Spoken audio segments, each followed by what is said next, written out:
Good morning. I want to welcome everybody to this special roundtable discussion on innovation and investment in earthquake safety. My name is Lisa Grant Ludwig, and I'm the moderator as well as one of the speakers. I'm a professor of public health here at UCI. I'm the current president of the Seismological Society of America, and I'm very excited about this opportunity to hear from all of our speakers today. A lot of work went into preparing this event, and I would really like to thank our speakers for participating, thank the UCI program in public health, and our chair, Professor Ogenseiten, for sponsoring this and participating. I would also like to thank the staff who made this happen, and all of you in the audience. I'd like to thank you for attending and participating. I would appreciate your quiet attentiveness to the speakers throughout the presentations. You will have the opportunity to ask questions at the end. You should all have received a 3x5-inch card, one per person, as you entered, okay? Please have a pen or pencil ready so you can write down one question for one speaker, okay? So on one side of the card, in large letters, you want to put the name of the speaker. On the other side, put your name and your question. Use your best writing. Then we will collect the cards, sort them, and the speakers will go through them and answer questions at the end. So that way we'll do the Q&A as efficiently as possible, and hopefully some of the speakers will be able to follow up and answer additional questions from those cards later. Okay, so I'll say more about that after we have heard from our speakers. First, I want to introduce UC Irvine Vice Chancellor for Research, Dr. John Hemminger.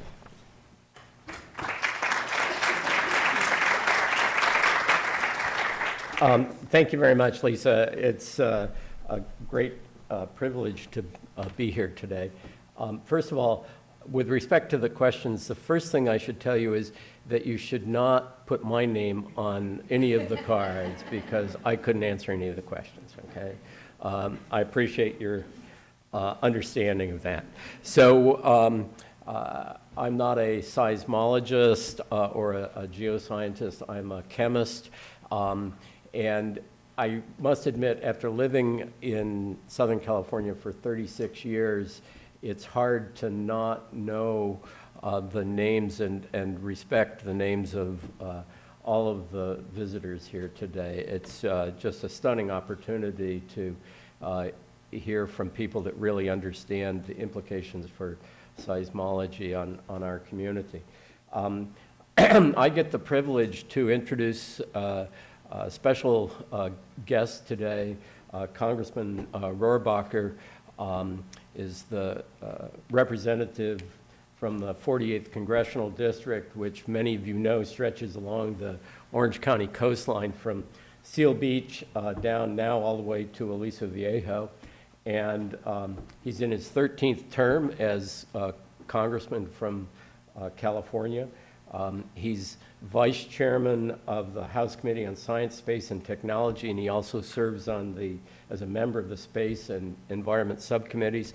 I should say that Congressman Rohrabacher has continuously been a highly respected and strong supporter of science and technology and innovation, which is, I think, so important to the future of our society here in the U.S. and also to seismology. I mean, the stunning improvements in terms of our understanding of earthquakes over the last 50 years, let's say, is just amazing, and that I think is highly supported by Congressman Rohrabacher. He also is chairman of the Europe, Eurasia, and Emerging Threats Subcommittee of the House Foreign Affairs Committee. And this, I must admit that I was not even aware that this subcommittee existed. There are so many subcommittees in Congress, but it's clear that this subcommittee impacts our interactions, especially with Europe and Asia, which are so important to us now, in a way that Congressman Rohrabacher has been really supportive of basically the human rights activities throughout the world and the spread of what we think of as the best form of government in terms of democracy worldwide. So it really is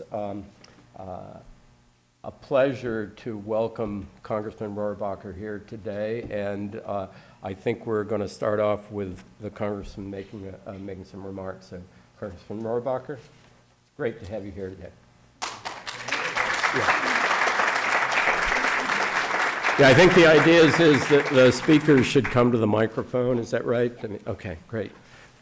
All right, well, Great thank you very much. I'm always humbled by the fact that when I go to a university, especially talking about science, that everybody else knows more about things than I do. And I'm a former journalist, which means that I know this much about that much, but I don't know this much about anything. So I will share with you this much that I know today on the subject at hand.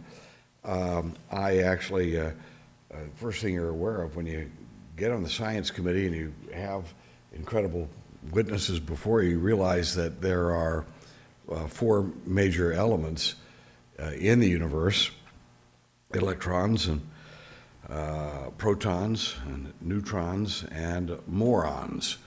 And I, of course, have never tried to pretend that I wasn't in that latter category, but I do remember that when I went to school, I went to Harvard Junior College, and I remember that there really, I'll have to admit to you, I've been a surfer for all this time, okay? And that's why I'm wearing my puka shells and everything.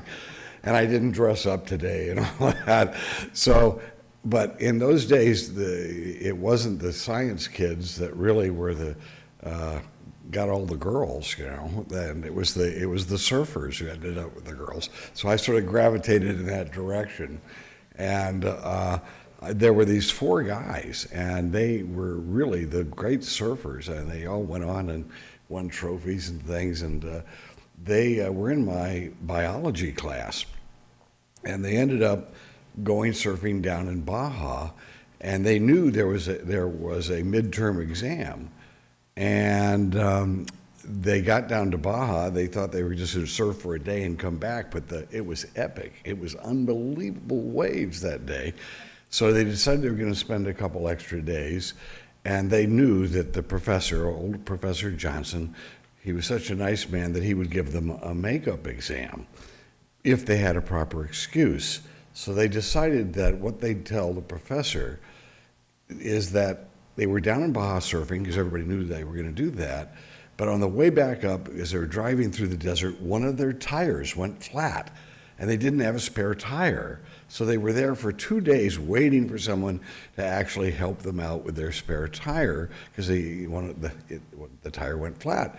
So anyway, they got back, they surfed the extra days. It was an incredible surfing experience, and they went back to the professor, and would he give them a makeup exam? Their tire went flat in the middle of the desert, and they just couldn't get back. He said, "Oh, sure, okay, come in tomorrow morning." So the next morning, he handed them each their blue book with a little question in it, and he said, "Because you're in that room, you're in that room, you're here with me, and you're down the hallway." And they split them up, and when they got to the room and they opened up their exam, there was only one question, and they were very surprised. Which tire went flat? Mm-hmm. I'm sure that none of you have ever done that before. And again, I was a journalist and not a scientist. I ended up, most of my members of Congress are lawyers. That was my best motto when I ran. First time was vote for Dana. At least he's not a lawyer, because putting lawyers in charge of making laws is like putting morticians in charge of hospitals, of course. But with that said, we are responsible for overseeing a budget.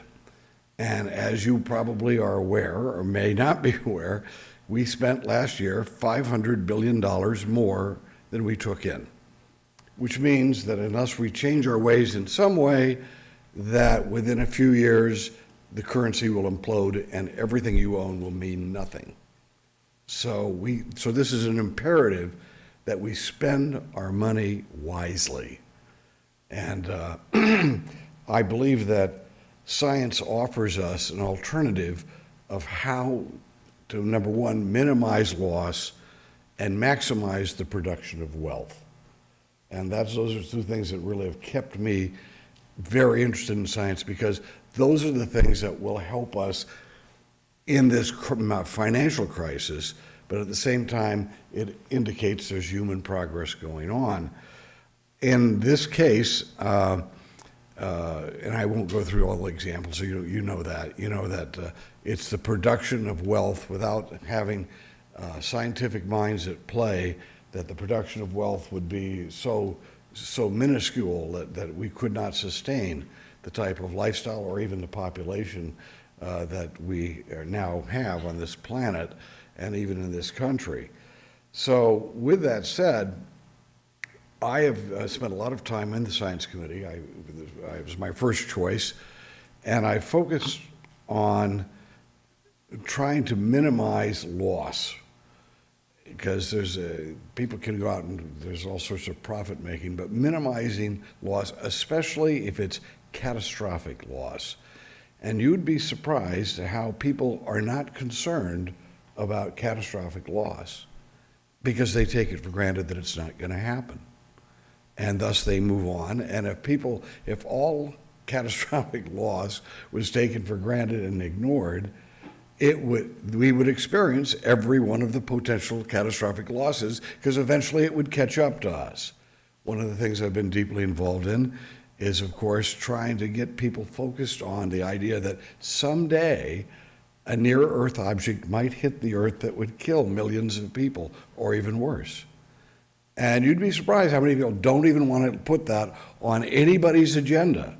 But I've been working with these people in astronomy and various satellite programs to make sure that the Hubble and other telescopes and other the space-based assets actually could give us warning far enough in advance so that we could actually perhaps deflect a major asteroid off of its course. I've been very deeply involved, for example, saving the Arecibo telescope down in Puerto Rico. And without that telescope, we wouldn't be able to chart these huge objects far enough in advance to be able to knock them off their course. Well, that's space-based asset looking at a space-based danger. Well, we also have many things our space-based assets do to help us here on the planet. And one of the things I'm deeply involved in, that's why I was invited today, was that I believe that we need to have as much space-based assets focused on trying to be able to determine some sort of earthquake or some type of movement in the planet, excuse me, that would cause great damage to our people, a great loss of life. And we know that earthquakes and tsunamis that are result from earthquakes cause enormous damage and threaten millions of people's lives. I was recently in Japan. Every one of their nuclear power reactors is shut down.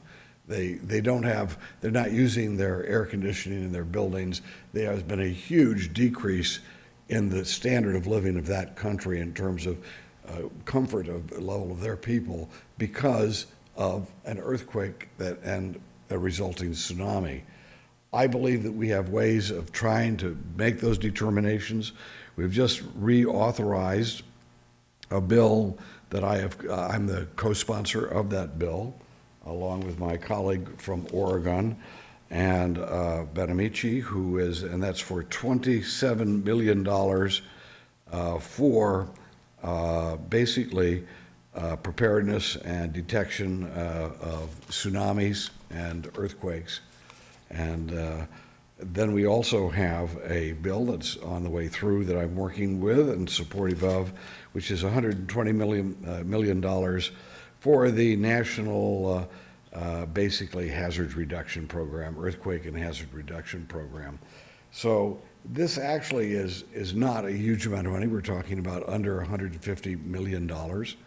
But we have to make sure that that money is limited money. Even with that, we are borrowing a third of our budget we're borrowing, remember. So if we're spending $150 million on this particular area, we have to make sure that it is spent efficiently and effectively and something that will have a result that will be positive for the people who are paying the bills and also for all of humanity.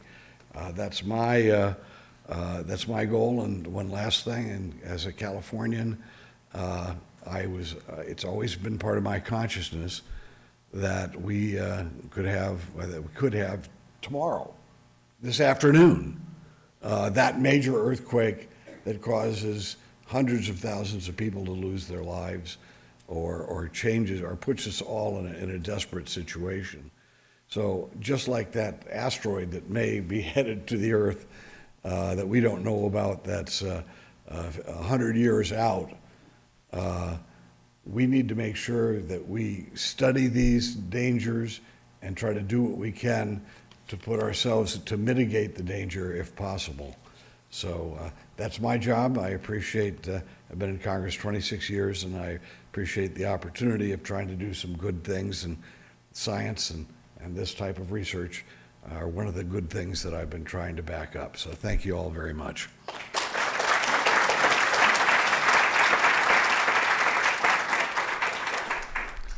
Okay, thank you very much, Congressman Rohrabacher, for sharing your thoughts and sharing your time. I think we have some very important thoughts that will be shared by our speakers today. And I'm going to go through a brief introduction of each speaker. And while I do that, I'd like to have our first speaker, David Jackson, come on up to the podium and start to get his talk all set up. Yes, and this will also be the cue for the people who are sitting right in front of the projector to go find another seat. Okay, so our first speaker, Professor David Jackson, received his bachelor's in physics at Caltech in 1965 and his PhD in geophysics at MIT in 1969. He's been a professor at UCLA since then. He's been president of the seismology section of the American Geophysical Union, chair of the Public Affairs Committee of AGU, fellow of AGU, member of the California Earthquake Prediction Evaluation Council, and currently the National Earthquake Prediction Evaluation Council. Also past science director of the Southern California Earthquake Center. Our second speaker up will be Andrea Donnellan. Dr. Andrea Donnellan is a geophysicist at NASA's Jet Propulsion Laboratory and an adjunct assistant research professor of earth sciences at USC. She studies earthquakes and crustal deformation by integrating satellite technology with high-performance computer models. She received her master's and PhD in geophysics from Caltech's Seismological Laboratory and an MS in computer science from USC. She was a recipient of the Presidential Early Career Award, the Muses of the California Science Center Woman of the Year Award, 4 NASA Space Act Awards, the Antarctic Service Medal, and was a finalist in the astronaut selection process 3 times. Dr. Lucy Jones has been a seismologist with the U.S. Geological Survey and a visiting research associate at the Seismological Lab at Caltech since 1983.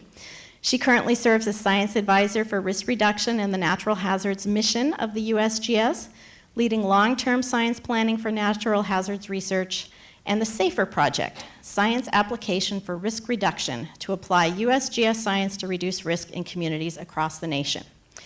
This year, she's leading the partnership between the USGS and the City of Los Angeles to create solutions to 4 of the most significant seismic vulnerabilities in the city. Dr. Jones received a Bachelor of Arts degree in Chinese language and literature from Brown University and a PhD in geophysics from MIT. Dr. Thomas Heaton is a professor of engineering seismology at Caltech with a joint position with the Division of Engineering and Applied Sciences and the Division of Geological and Planetary Sciences. He is the director of Caltech's Earthquake Engineering Research Lab. He was a research geophysicist or scientist in charge of the USGS Pasadena office from 1979 until July 1995. He's received a Meritorious Service Award from the U.S. Department of the Interior, and he is past president of the Seismological Society of America. He received a BS in physics from Indiana University and PhD in geophysics from Caltech.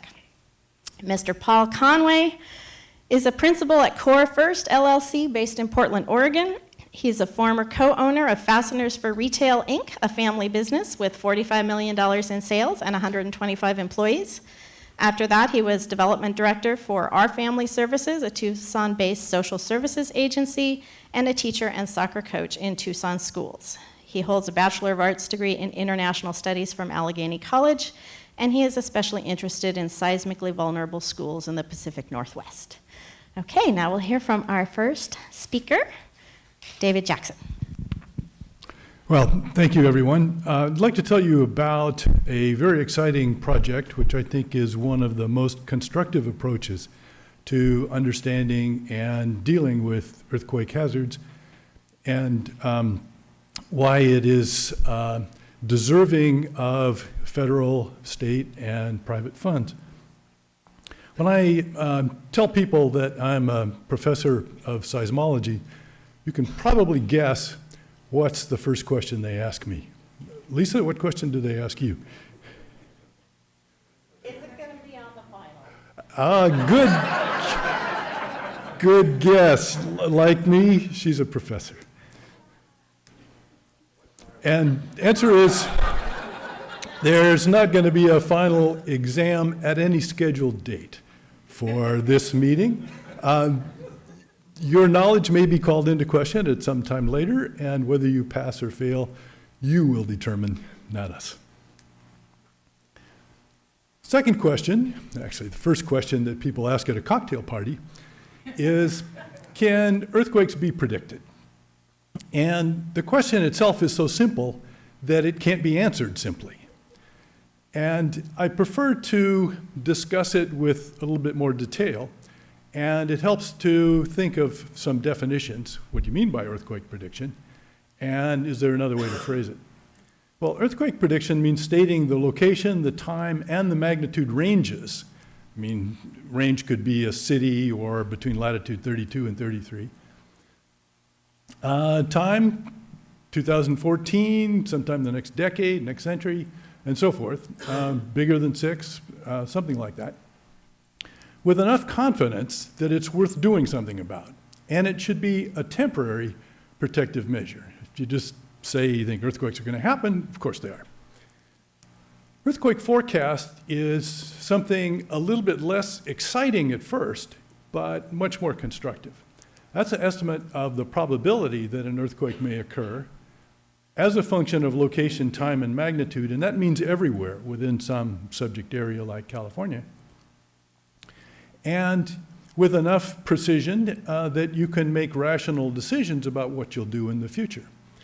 And a good way to look at that is the task of the president of the University of California, who deals with 11 campuses spread throughout California, Irvine being one of them, and UCLA being the other most important one. And one of the things you have to do as president is take some money out of the educational budget and put it into protective measures, like strengthening buildings, sometimes disabling a building and building a new one in its place. And this money comes out of the money that would otherwise go to student scholarships, the basketball program, and important things like that. And now the attention of most of the earth science community is on these earthquake forecasts rather than earthquake predictions. And get to this question, can earthquakes be predicted? The answer for this kind of prediction is not really in the way that most people like to think about it.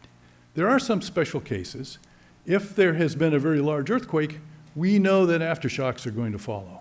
And we can make a pretty good estimate of the size of those and the probability that they would occur within a day or a week or something like that.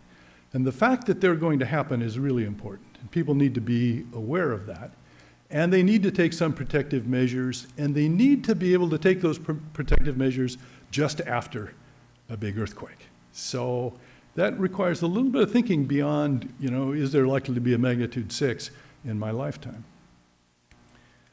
That can be done, and there's another very useful thing that can be done. When an earthquake has already happened, but before the seismic waves get to you, there may be some things that can be done very, very quickly that will be very protective, and I believe Professor Heaton is going to tell us something about that. Regarding the earthquake forecast, yes, it can be done. It's being done around the world, especially in California. California is leading the way, and Japan and Italy and New Zealand are following in our footsteps, trying to copy, essentially, the story of the effort that I'm about to tell you about. So this USERF project, Uniform California Earthquake Rupture Forecast, version 3, it's a good example of that. And it can be used for a lot of things, particularly making those decisions that the president of the university must make. And if you're an insurance company and you're selling earthquake insurance, you have to make some judgment about the rates, and then you have to defend these rates before an insurance court in California. And you need some information on how likely these earthquakes are going to happen, not just in Los Angeles, but also in Irvine, Sacramento, other places that may not be known for having big earthquakes. And it's also useful for testing scientific ideas because it forces putting together a lot of ideas that can look very good separately, but when you put them together, you find inconsistencies. So it's this melding of the many different approaches that makes it important. I'm going to try, yes, this works. And the information about how likely earthquakes are can come from many different areas. And what a lot of people don't know is that the Global Positioning System, or GPS, a space-based system, is very, very important in that. So what's done is around the world, there are tens of thousands of very accurate GPS receivers, not the kind in your car, but has an antenna that looks like a family-sized pizza and records waves from satellites and gets a very accurate measurement to within millimeters, about that much, of the location of a survey marker on the ground, and then this is repeated every day for these autonomous stations. And after a year or two, you can get an idea of the velocity with which that is moving. And when the velocity of a point offshore or down in Mexico here is different from the velocity of a place over here in central eastern California, then some motion is taking place. It's building up stress, and that tells us that there is energy going into the earthquake machine. And so this is a very important part of the project. There are about 1,000 such stations in California now, and it's very, very useful data, and it doesn't require knowing anything about faults or anything about earthquakes that have occurred in that area, except to the extent that when an earthquake has occurred, it disturbs this velocity field, and you need to understand that when you're interpreting the data. Another kind of information comes from faults, and these are detected by geological investigations. And questions we ask are, first, what's the geometry of a fault like this? And second, how fast is that fault moving? That's another way we can compute the energy that's going into the earthquake machine. And many of the biggest earthquakes occur on these faults. So it's kind of a first approach to understanding where we expect the really big ones to occur. Now, it is true, we've discovered that quite large earthquakes can also take place off of these major faults. So this is not the only thing that can happen. Third kind of information is where earthquakes happened in the past. We measure those with seismic stations. Each one of these dots represents an earthquake, I think a magnitude 4 and above. And you see, here's the San Andreas Fault coming through like this. Here it is geologically like this. And there's a very good similarity, but there are these earthquakes off in the Mojave Desert and offshore here where we can't match individual earthquakes with faults. So we have a logical problem, how we combine these kinds of information. And there are many places, like along here, where the information is all in agreement, and everybody knows that's a place to watch out for earthquakes. But out here, and maybe up in northeastern California, it's not so clear. The faults and the earthquakes don't necessarily match, and you have places where there have been big earthquakes, but there's no strain rate taking place that we get from the geodesy. So the science comes from mixing these kinds of information.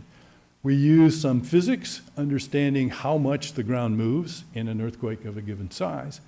And we use what's called paleoseismology, dig a trench. We see evidence of past earthquakes. They have to be fairly large to disturb the ground at one of these trenches.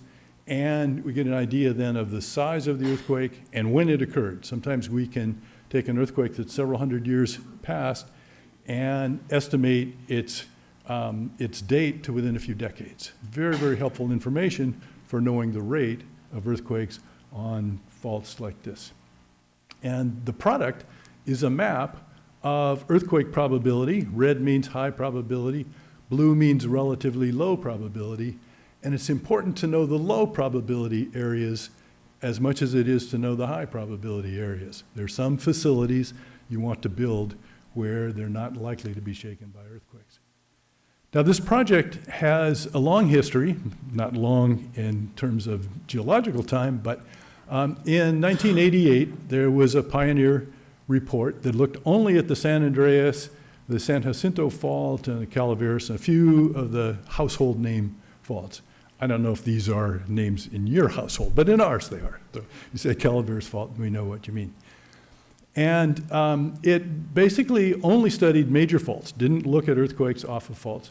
And it treated the faults as being in segments, about 200 kilometers long typically, assuming that one segment would have an earthquake and it would not affect another part of the fault, okay?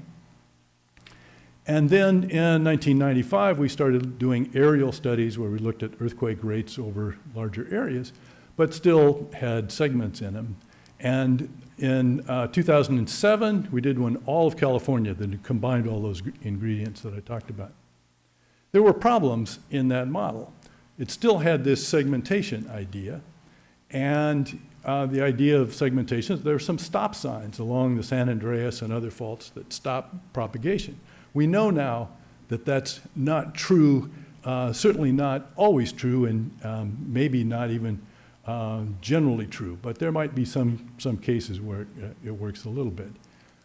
We didn't consider the fact that an earthquake on one fault can go on to another fault and have a fairly big consequence. And big example of that is this earthquake in Alaska in 1999, which started on a tiny, tiny little fault. Nobody would have thought much about it.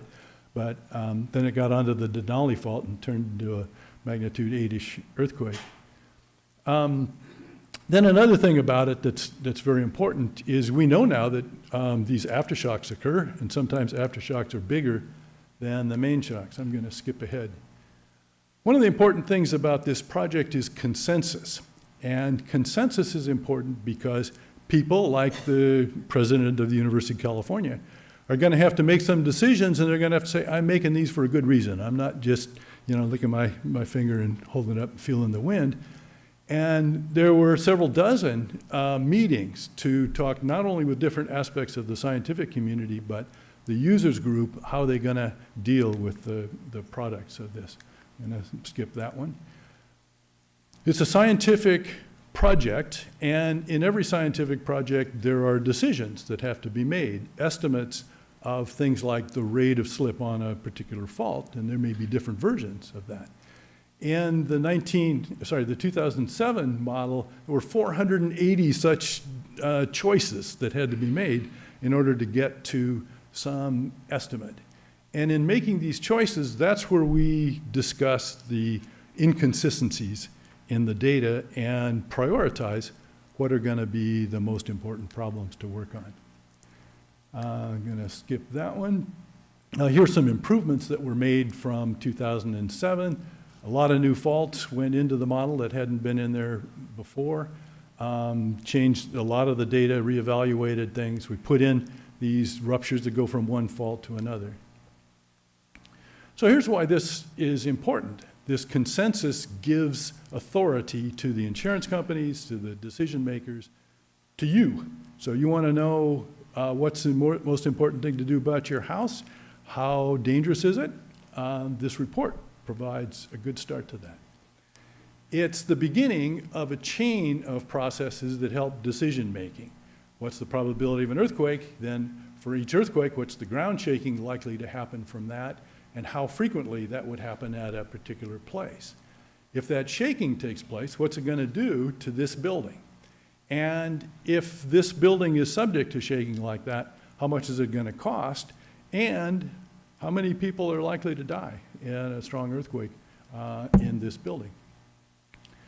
It integrates all of these fields. It brings scientists who didn't necessarily talk in detail to each other now to have to put their results on the table, do the calculations, open up the hood and look in there and see what's happening, and it identifies these priorities. So thanks for listening, and all I can say is be ready for that final whenever it may happen. So I'll be talking about NASA technology applied to earthquakes and have a specific example of something that I think affected lots of us. That was the magnitude 5.1 La Habra earthquake that happened a couple of months ago. And I just wanted to say that Dave's talk is a nice segue into this, because we started with GPS. NASA developed GPS back in the 1980s for studying earthquakes and plate tectonic motions, and I met Dave when I was a graduate student, and I thought it was really cool that my advisor had NASA-type work, and I guess I've made a career of it ever since. So I won't be talking about GPS other than, if I can get this to work, other than what Dave talked about. We measure strain accumulation using global positioning system measurements, and that tells us how the ground is moving. I will be talking mostly about UAV SAR, which is a current operational radar airborne mission where we can measure ground motions, and I'll show you several examples of that. And then in the future, baseline for 2020 is a mission called NISAR, which is a radar mission to study earthquakes global and systematically so that we can really understand a lot more about it and bring it home. With that mission, we should have less than a 6-day response time. With UAV SAR, we fly infrequently, about every 6 months, but we can respond to earthquakes as they occur, and that's what we did with the La Habra earthquake. So this is the Southern California region. I'll talk about two areas, down here near the Salton Trough, and then over here in the La Habra area, those earthquakes. And Southern California is moving up to the northwest. The San Andreas Fault is here, so if you fly up to San Francisco, you can look for the fault. It shows up really nicely. You can see it in the topography. There are other faults, the San Jacinto and the Elsinore faults, that also pose a huge hazard to the LA area and Orange County area. And one little piece of trivia I like to tell you, if you want a takeaway from Dave Jackson's talk, is in about 25 million years, LA will be a suburb of Oakland. So that's a nice idea of showing you what the rates are, and also that LA is not likely to fall off into the ocean. So I'll talk very quickly about the magnitude 7.2 El Mayor-Cucapá earthquake for two reasons. One, this was the first radar measurement of an earthquake using UAV SAR, this airborne platform that's actually flown on a Gulfstream 3 piloted aircraft of Southern California. We had targeted Southern California from Gorman south to the Mexican border, and then other investigators targeted north of there because we knew there was high earthquake hazard in this area. And sure enough, in 2010, the magnitude 7.2 El Mayor-Cucapá earthquake occurred, and we saw these nice fringes, and the fringes show us where motion has occurred. It's just like oil sitting on top of water. You see different colors of the rainbow, and that's because of different thicknesses of the oil. So just to cut to the chase on what we learned, the earthquake actually was in Baja, Mexico, but it ruptured into California just a little bit. But what was interesting is that we were able to detect slip on numerous other faults as a result of that earthquake. So at the same time that earthquake ruptured this fault in a shaking type of motion, there was quiet aseismic slip on numerous other faults that kind of got deeper and deeper, and the slip decreased as we marched up towards the San Andreas Fault. And the question is, what is that? What are the implications for stress transfer onto the San Andreas Fault and other faults like the Elsinore Fault that I showed you and the San Jacinto Fault? So this was one of the first examples where we used this airborne radar to understand that a lot goes on associated with earthquakes besides what we can detect using seismometers, which are very important. As Dave said, putting all this information together is what's so powerful. So the La Habra earthquake occurred on March 28th, 2014. It was a magnitude 5.1 earthquake. I'm guessing a lot of people in the audience felt it. Again, in the topography, you can see these other faults. It was up here on the Puente Hills fault system. This is a radar interferogram that we flew a week after the earthquake, and we flew a different one going the other direction a few days after the earthquake. So I'll quickly show some of the results. Here's the town of La Habra, Brea, Fullerton. You can see the buildings here. The epicenter was of the earthquake was in here. There was an aftershock up here. These are fault planes that are dipping down into the earth. So people always talk about fault lines, but faults are more like planes. They're like a sheet of paper that is dipping down into the earth. These orange dots are the seismicity, so you can identify these fault planes from the main shock rupture pretty simply. But what the UAV SAR showed us is there was a lot of fault motion south in the West Coyote Hills, and that's what I'll talk about with the radar. So here's our interferogram. The airplane is actually flying, actually it's flying the other way here, but it looks left, and where we have the red, it means we've moved towards the aircraft. So the ground is actually bulged up towards the aircraft. Again, down here in the Coyote Hills, we see a lot of motion because this area is moved north, again, towards the aircraft or north towards the hills.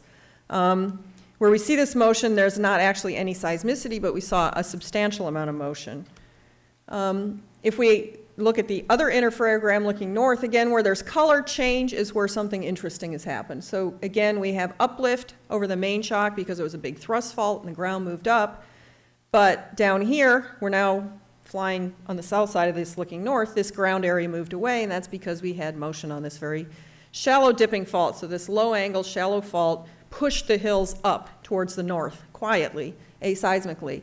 And then interestingly, way down here, a long way away from the main shock of the earthquake, again where you see these colors is where motion occurred. We saw activation of another fault further away. And what we want to understand is how is this loading faults in the vicinity and what does it mean for earthquake hazard? So here we are. Lisa and I have been co-investigators for years together. We went out in the field to validate this. She dug up a paper on Trojan Way and other areas. And you can see here in our paper versions, we see a lot of motion. We went to that site in Trojan Way, a long way from the earthquake, and cutting across this road was a structure where the ground was bowed up by a few centimeters, or almost an inch, or a little over an inch. We're standing on cracks in this wall. This wall actually moved out to the north. We went to the parking lot on the other side, and there's cracks going across the road that cut right through this building here, this warehouse, because this fault running up and down here was activated in the earthquake, and we could see it with radar. We also went to the West Coyote Hills because we knew, again, where this red area is where the most motion was. If we put the two radar looks together and took a cross-section through here, again, what's important on these plots, this is distance across the West Coyote Hills. This is horizontal motion here. Again, where you see change is where it's important. So these hills were thrust up to the north into the La Habra area. What's interesting is right where we had the reddest area, we went and did field validation again. This panel of this building was blown out and this curb was pushed up. So what's nice is the radar, even for such small earthquakes as the La Habra earthquakes, can bring us to the regions that have the damage and also tell us where other faults are activated, which could tell us about future earthquakes. Here we are. We knew from our models and from the radar data that there should be a left step across the road here. We parked right here. We walked up the road, and sure enough, you can see this little subtle motion. So that's the types of subtle motion we can measure with UAV SAR. This road is constantly patched, it turns out as well, because this fault seems to be moving quite a lot. And here we are. We were out in the field. And I was counting along. We found what turned out to be a water break. We found a lot of damage. This area near these houses at this cul-de-sac went down by about 5 centimeters. It turned out to be associated with a water main break that caused the area to subside. But then we saw a little thing sticking out here. So I was walking along with my head in the interferogram and the piece of paper, counting houses that I could see on my map. And our other colleague said, "What are you doing?" I said, "I'm counting houses because I want to see where this deformation is." I took the paper away, and here I was standing on this crack in the road. And this roof is very disturbed. So again, this radar from eventually space, but now from aircraft, can guide us exactly to where the damage is and teach us a lot about how the deformation occurs. If you look at this image here, it's very spotty. You see reds and blues, and again, the different colors mean change, and I originally thought that was noise, but it turned out that at house scale, the radar can tell us what's going on. So just to finish here, NASA does coordinate with everybody in the room. We work with the USGS, with academia, and we also participate in the various exercises that go on so that we can get NASA data products into actionable science and decision support. So We generate these products. This is critical infrastructure that's from one of our interfaces. So bringing us back to the original first slide with the El Mayor-Cucapá earthquake, I had a question on the San Andreas Fault, what's going on. If an earthquake were there, this is from an earthquake exercise where the earthquake simulated. It goes through an authoritative information system that's security shared and goes out to decision makers, local, state, and federal. And so we want to make sure that we participate in those exercises so that when the real earthquake does occur, we have that flow so that NASA data products can get out coordinated with the other response agencies. And then I'll stop.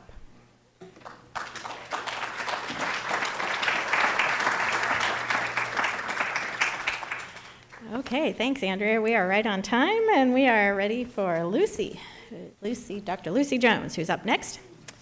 I'm going to talk about lower tech approaches to applying science to getting the job done. So if Dave tells you what's your chance of having an earthquake, why do you care about it? And we need to care about it, we need to understand what the impact is going to be on our environment. And it's difficult to go through all of these pieces. You can see we have a lot of different scientists working in a lot of different areas.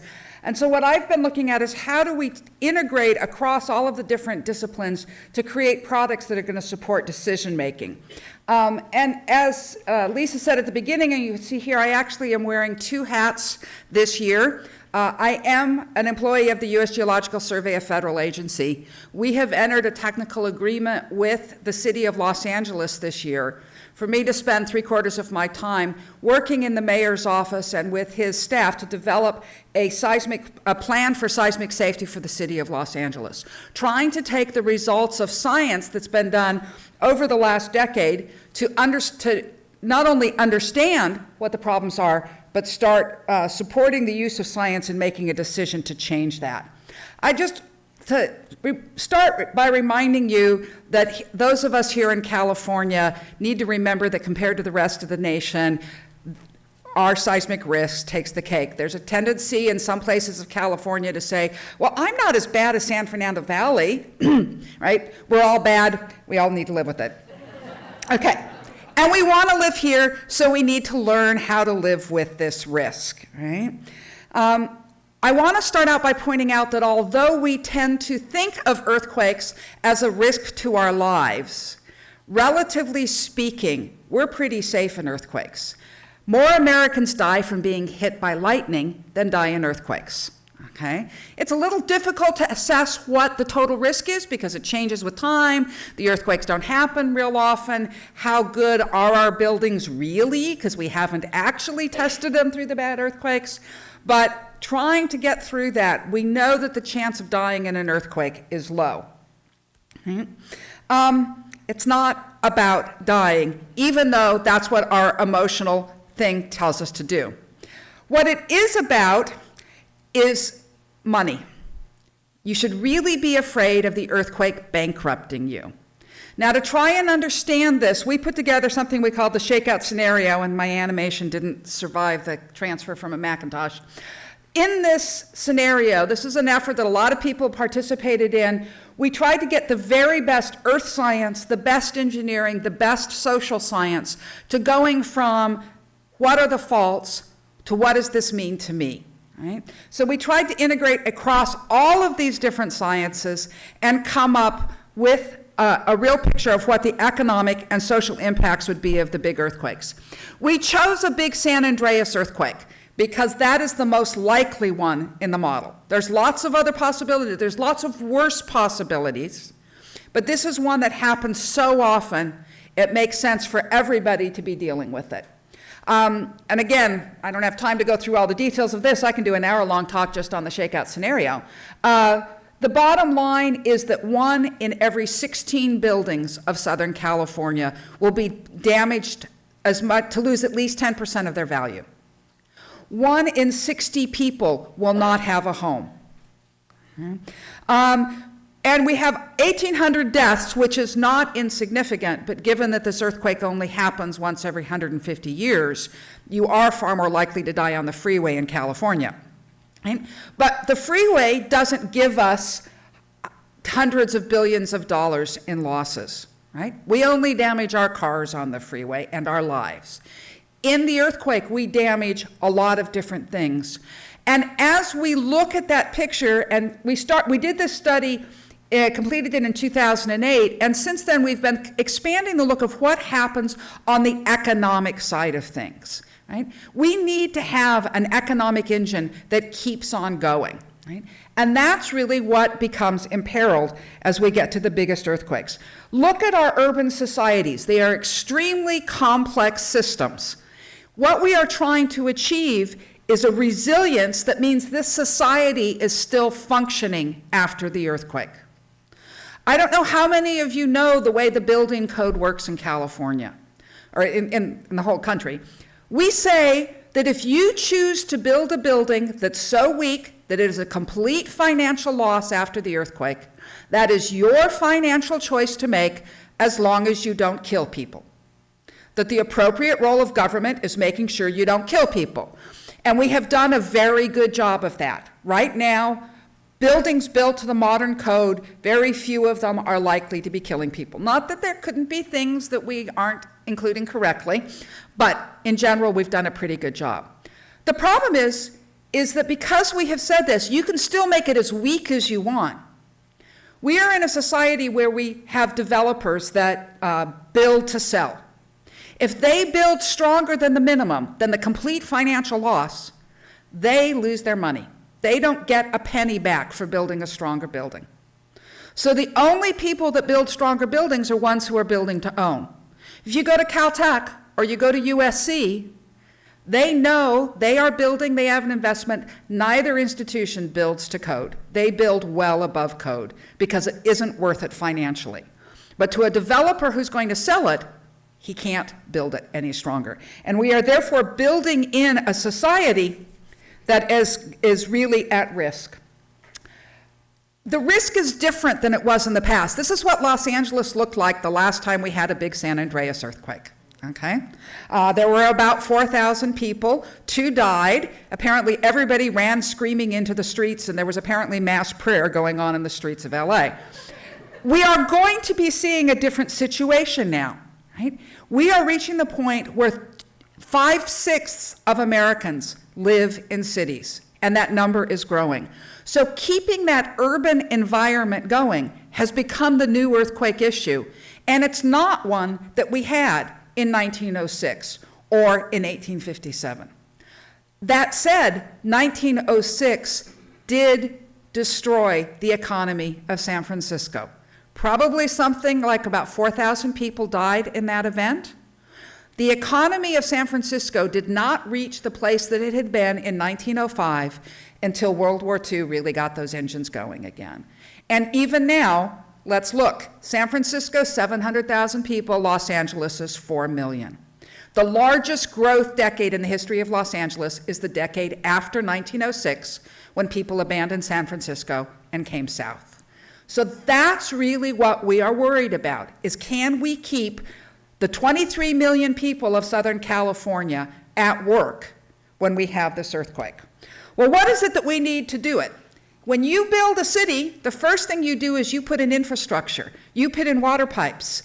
That big water main that just broke and flooded the UCLA was put in almost 100 years ago, 1921. That is the age of much of the water system of Southern California. Even the newer areas like Orange County, the first thing you do before any building were the water pipes. They may not be 1921, but they aren't 1980 either. Right? On top of those pipes, we build our community. We put in our homes. We put in our commercial buildings. We put in our industry. We put in our power systems. We put in our freeways. We put in communication. And all of us come in and live in this complex environment, assuming that all of those systems are going to keep on working. Right? We have a set of what we consider critical infrastructure that you have to be able to live in your home and go to work. You need water, you need electricity, you need natural gas, and in our modern world, you need telecommunications, and you need buildings that still stand up and you can walk into. If you are missing these pieces, you're going to have any of these pieces, you're going to have a hard time keeping your society functioning, right? You look at what we need to do to be able to have jobs, to be able to live here comfortably, to be able to go to work. You need these pieces to work. And we are creating new vulnerabilities. You know, in 1994, when we had the Northridge earthquake, our last significant earthquake, that was just before the release of the World Wide Web. No grocery store used the internet to manage their food supply. They had warehouses in the Inland Empire with big stockpiles of food that people would go out and get and bring into their stores each day. They don't do that anymore. Now everything's run through the internet. They decide exactly what they need to be brought into Southern California each day. They are a much more efficient business that allows us all to make more money. We no longer have a stockpile of food on this side of the San Andreas Fault. We have created a new vulnerability that we really don't have enough food to sustain the people in Southern California without outside supplies for more than just a couple of days. Right? So, what do we do about it? We could go and make everything as strong as possible and we could handle all the earthquakes. We know how to build things strong enough. We can't afford that. Speaking of not an efficient use of our money, what we have to do is make it good enough. And we can trade off. Let's imagine we lose some buildings. People now can't live there, they can't go to work, right? Especially commercial buildings. But if we had good internet connection, we could still allow people to telecommute and we could keep a lot of jobs even though those buildings were damaged. Or in another example, we lose our water supply. We've just been looking at what happens to water pipes, right? If we have good transportation, we can trunk in water for people to drink and we can get away with it for a few days. Now, only for so long. I don't know about you, but the idea of not having a shower in a month makes me think that I probably don't want to be staying in LA if the water is out for that long. And that really becomes the issue. Not so much that you die or you're really badly injured, but that you've just got a life that you're not willing to live and people give up and drive away. There's a couple of wild cards in here too. Cell towers, internet. They are now fundamental to functioning. How many of you would be willing to stay here if your phones didn't work? You have no way of contacting anyone in your family for the next 2 months. That's going to drive a lot of people, especially our younger generation, out of here. And yet the last time we had a significant earthquake, nobody had cell phones. There was no public internet. So we really don't understand all of the vulnerabilities that are associated with this. Okay? I'm going to skip this. This is just to remind you that there's a whole lot of things that now depend on the internet, and it becomes essential to keeping on our functioning in our complex society. Okay? What we are looking at, though, is when you look at these series of things that could be going wrong, these are sort of the big ones: water supply, transportation, triggered fires, communication, and damaged buildings. Those are all necessary to the basics of human life, to be able to have schools, to be able to feel confident that your family's okay, to be able to make money.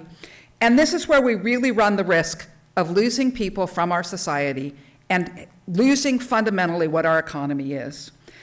And I want to end with a note about really what are the economic impacts of all of this. I know we expect our economic activity to grow with time. If it doesn't, we call it a recession, right? This is a fundamental of how you get our whole business life to work. When an earthquake or other disaster happens, you lose a lot of money. There are assets that are destroyed, but you also shut down businesses. There's no water, there's no power, people can't go to work. We stop making money. What we want to do is be able to recover quickly enough that we get back to where we were and don't end up with a really big net loss. This means that we need to have recovery. Recovery is as important as anything. And actually, I'm going to just give a plug to what Tom's going to be saying next about earthquake early warning. A lot of that piece is being able to start the recovery the minute the earthquake happens or the minute before the earthquake shaking gets to you, because it's that getting the recovery going that is our financial necessity. And we did this in Northridge. There were checks from FEMA literally the day of the earthquake. 40% of our population had earthquake insurance. They were hiring contractors who hired subcontractors. We got going real quickly. It doesn't have to happen this way. Instead of the Northridge model, you can have the Katrina model, where there's just not enough people there to get things going. And people start spending money, but you haven't been able to reopen the schools. So you don't have a place to put your kids during the day. So the nurses don't come back to town.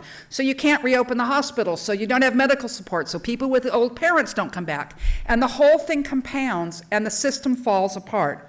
And when you look at these two models, look at the money lost is the area under the curve, you realize that the delayed recovery can dwarf the losses in the event itself. And in fact, when we look at Katrina, we see exactly that. So this is the gross domestic product, the whole bunch of economic activity of the cities of Nashville and New Orleans. Before Hurricane Katrina hit in 2005 and cost $80 billion in direct losses, the gross domestic product of the two regions was comparable. New Orleans was a bit 20% larger or so. Now, the last date is 2012. They've already lost $105 billion in economic activity, and they continue to lose money at $15 billion a year. New Orleans now has about 70% of the population it had before Katrina hit. This is what we are trying to prevent in Southern California. The global analysis of earthquakes put Los Angeles up with like Tokyo and Jakarta and some of the really big at-risk cities, and the Southern California area tops out the whole rest of the nation in the money to be lost, and that's looking at direct losses. I think when you look at the long-term losses, you've got a much bigger issue. I was going to end, I really do need to end with this cooperative project I've got with the city of Los Angeles. What we are doing is to try and understand where the biggest vulnerabilities are. What are the things that are going to change the picture on that slide? What are the things that if we lose them, we aren't going to be able to get our economy going again? And what we have chosen to do is focused on the really dangerous buildings, the old ones that we know are going to kill people, the water system, the fact that we don't even need earthquakes to cause substantial damage. When we do have earthquakes, we have the potential for no water in the region for 6 months. If that happens, we're going to wipe out most of the small businesses. And then communications. We aren't sure of what all the issues can be, but we know we've got to be focused on them. So in another couple months, I'm going to be issuing a report to the mayor of Los Angeles with recommendations of things that can be changed right now. What money should we spend now to protect our economy in the long run? And we're being driven by the fact that if our goal is to protect the economy after the earthquake, there's no point in destroying it before the earthquake. So we are trying to make sure that what we do is cost effective and reasonable. Because if we do nothing, we could have Southern California become a place that none of us want to live in. Thank you.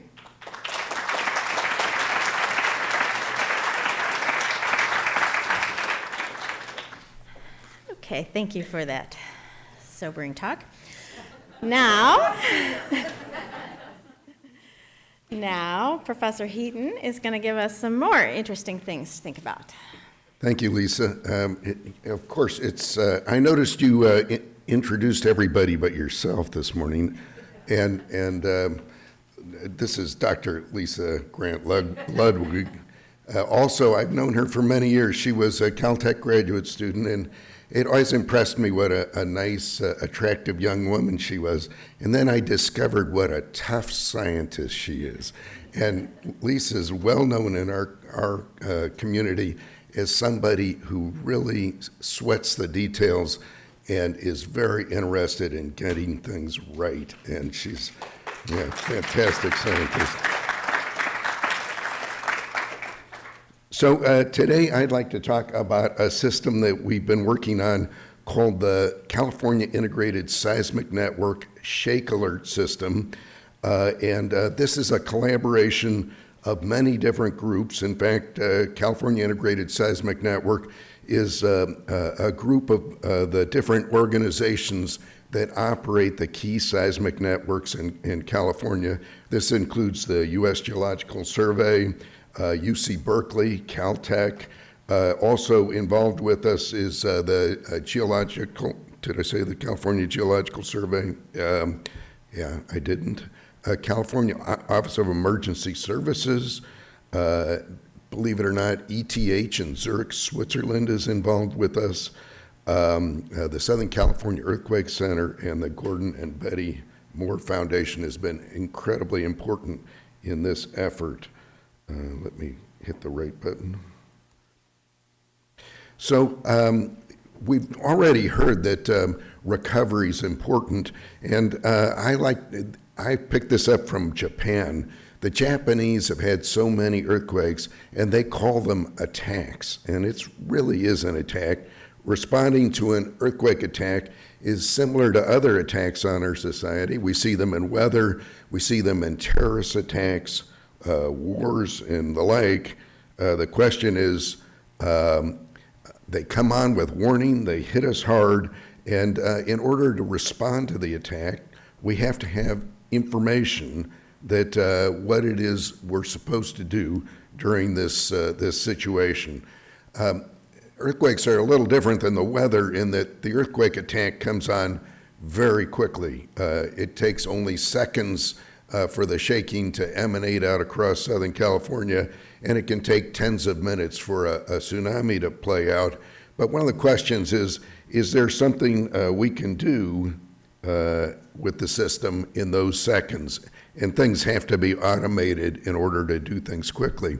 I've been in this business a while now, and it became clear early on that having the right tools to respond during the earthquake could actually mitigate the problem. So this was an idea that I first heard in 1978, and it turns out it was first proposed in 1868 after the Hayward earthquake, when just after telegraph had been deployed, and people discovered that they could send a message down a telegraph wire faster than the waves in the earth would travel.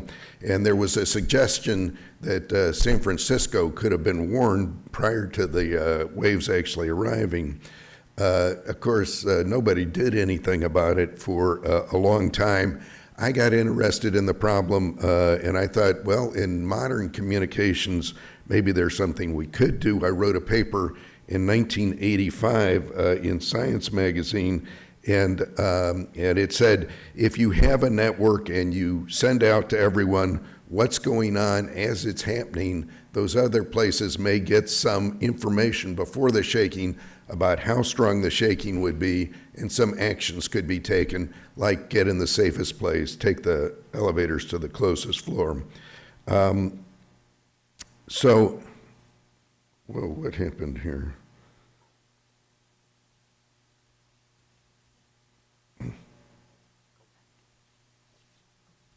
Okay. All right, sorry. Okay, so after I wrote that paper in 1985, some of you may remember there was a large earthquake in Mexico City in 1985, and the people in Mexico recognized that it was over a minute between the time when the earthquake happened out on the coast and when the heavy shaking happened in Mexico City. And in 1989 or 1991, they actually had built a system for early warning in Mexico, and it's still in operation today. And most recently, there was an earthquake recently that warned Mexico City with about 40 seconds of warning. These things happen fairly often in Mexico City. So, just a second. All right, and the Japanese are probably very much in the lead on seismic early warning. In the 1960s, when they built the bullet train, they recognized that it was a bad idea to have trains running at high speed when the shaking hit. So they set up some systems to automatically control their trains starting in the 1960s. Following the Kobe earthquake in 1995, the Japanese decided to take that system to everyone in the country. And in 2007, the Japan Meteorological Agency, JMA, made their early warning system in Japan available to everyone in Japan. And it comes through cell phones, it comes through television, it comes through computer displays, and there are some individual devices. In fact, if you're in your automobile, it comes on in your automobile. They tell you, put on your emergency flashers, slow down so everyone knows what to do. There are alerts in schools. They control elevators with it. It's been in operation since 2007. It's warned in roughly a dozen important earthquakes in Japan, including Tohoku. And at the moment,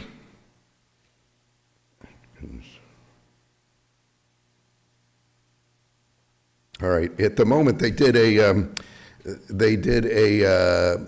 survey in Japan about their early warning system. When they were first talking about it, a lot of people thought, well, what am I going to do with a few seconds? But after it's been in operation, they did a survey of the population, and people like it. I was in Japan for 3 months. I used it. It told me that an earthquake about 30 miles away had happened to magnitude 6. And where I was, I knew what that meant. And so it gave me the time to sit down and enjoy the earthquake. It was quite a nice experience. As a seismologist, I really appreciated that. But anyway, the survey said that people thought that 90% of them said in the area near Tohoku that it was useful or on balance useful, and in the country in general, 82% of them. And really, it was voted the most popular smartphone app at that time. So people really liked the system. But of course, the Japanese have a lot of earthquakes. So, in the United States, we have a California Integrated Seismic Network, as I pointed out, and for years we've been sort of edging towards early warning, but in the meantime we've made a number of important products that help us respond to earthquakes. In the upper left you see a figure that just shows you where all of our seismic networks or stations are that report into our integrated seismic network. The middle top panel shows you an example of what we do with those stations.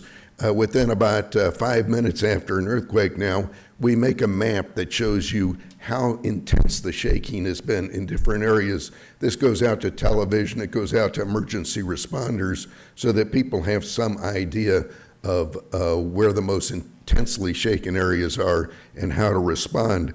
These days there's something called ShakeCast out of the USGS. Maybe I can run this. Yes, ShakeCast from the USGS. And this actually, companies are putting inventories of their infrastructure, buildings and the like, and then this program actually comes back and within minutes tells the companies which buildings may actually have some damage that they should go inspect for. In addition, there's some products like knowing where the population is, the intensity of the shaking, and making some projection of how many people might be affected by this earthquake in different ways. This actually runs around the world. And then there's some notification systems that come out through your computer, or my phone has got something that tells me what seismic activity is happening. In addition, as I said, we've known for some time and been planning for the possibility that we could operate this system so quickly that we would actually have an earthquake warning system. And this has been in a research and development for quite a while now, since 2006. Originally funded as university research, but funded by the U.S. Geological Survey. About 2 years ago, the Gordon and Betty Moore Foundation got involved and really bumped up our effort by providing $6 million over a 3-year period to improve this research.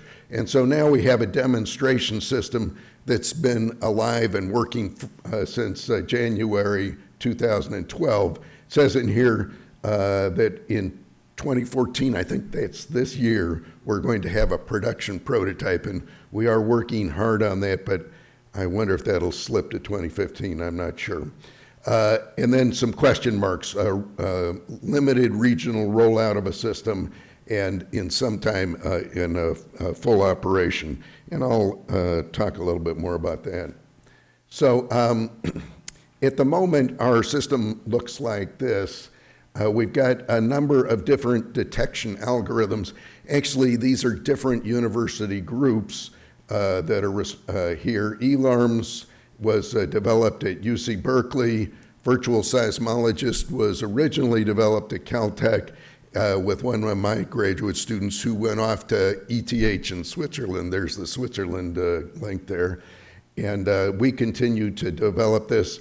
On-site is another Caltech-derived algorithm. These were all university projects. We set them into real-time operation, and now we combine the information of all of those together in one place up at Berkeley. We call it the decision module. It's basically Congress of these things where the decisions are made about how to put things together for a final product.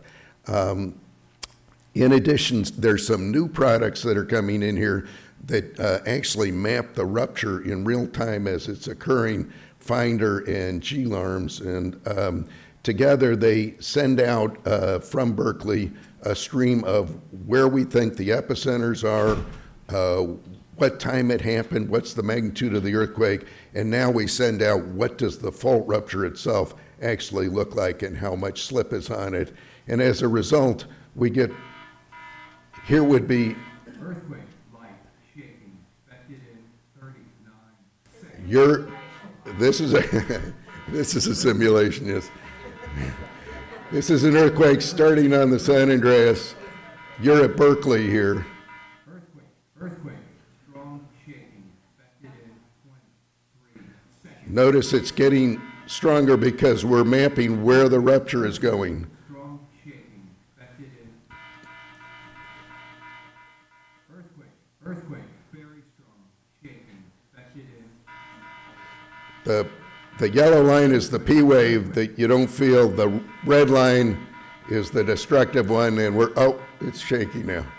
So it tells you how strong it will be, and you'll notice that the message is changing with time, and that's because the earthquake itself is changing with time. So in this kind of system, the trick is it's just like any of those other kinds of attacks. The attack plays out over time, and you've got to manage the information as it's available. So you want to be as fast as possible, use the information in close. You want to use very little information because that's all there is to make some sort of decision. As the earthquake gets bigger, you send out updates every second about what's going on. We're developing smartphone systems that will do these same things. This little panel up here is a Java app that will work on virtually any computer. And then we're also working with some companies on automated control systems, but that's largely going to be done in the private sector, controlling elevators and the like. Uh-oh, I pushed the wrong one. All right, so at the moment we've got a demonstration system, and we've got a number of partners that are working with us. Here, this slide was actually made by one of my colleagues in the Bay Area, so we started out with Bay Area things, Google, BART, City of San Francisco, but there are a lot of different groups, Los Angeles, Southern California Edison, Amgen, Metrolink, Metro, and many others. At the moment, this California Integrated Seismic Network is development of a lot of different scientists, and but we're really struggling, I gotta say. The USGS NEHRP funding, now get this, it's less than 30% of what it was 30 years ago. It's an amazing thing. So we're trying to develop this system with a funding that's been decreasing steadily for 30 years. And so Cal OES came in and helped some, and they came in and their peak funding after the Northridge earthquake was $4.2 million a year. It's currently at $1.8 million a year. It's amazing how in peacetime for earthquake, the funding dries up. Private foundations have really been important here. Like I said, the Gordon and Betty Moore Foundation has really come to bat in the just recently, but that funding's going to be gone in a year. So this prototype system could just disappear in a year, but who knows? There's a lot of discussion going on at the moment, and in fact, there's a plan that's been put together by the U.S. Geological Survey. It's been published as an open file report, and basically it points out how we could put together a system that does what we said. And here's what it suggests, is that to build the system on the entire West Coast, the cost of building it would be $38 million a year, and the annual maintenance cost of the system would be $16 million a year to have such a system. That's to do basically the part of the system that sends out the message.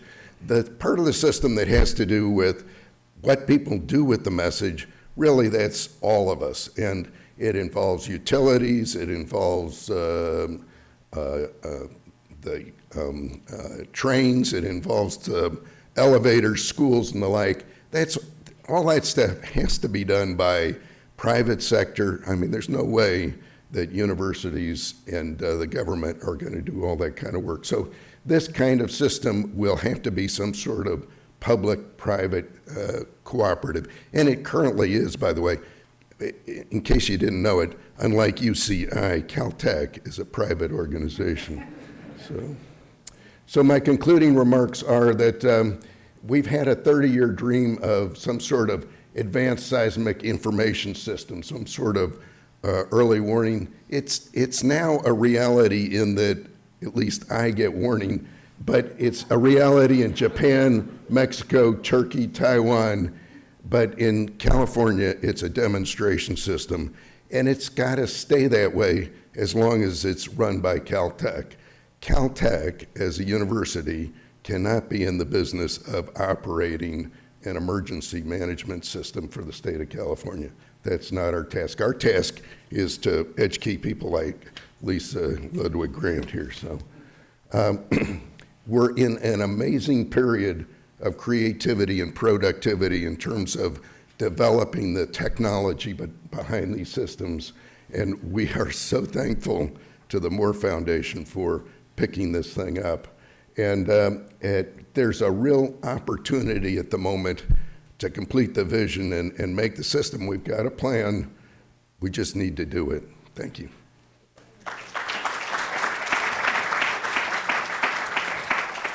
Okay, thanks so much, Tom. And I have to say that Tom has always been inspirational to me for my graduate student days. Okay, now it's my turn. And I'm going to present what I call a concept talk. Okay, I'm just trying to get you thinking here.